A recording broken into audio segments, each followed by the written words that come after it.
Welcome back to another technical video. Today, I'll be going through your question, answering it, and hopefully finding that solution that you need. Guys, remember to stay just a little bit crazy, just like me, and hopefully find that resolution you're looking for.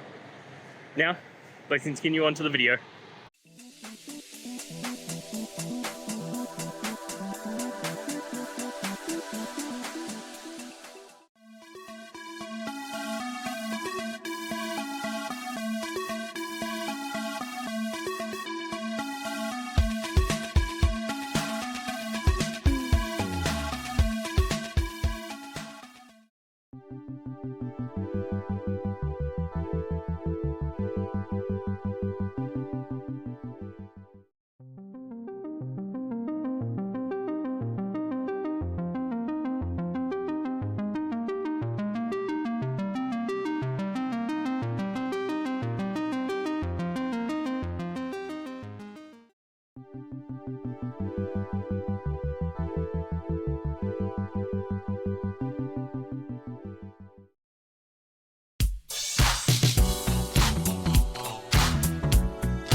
And that's it, guys.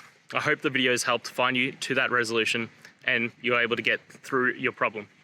If it did, guys, please hit subscribe. I really appreciate it. It does help me out. And until next time, have a good one.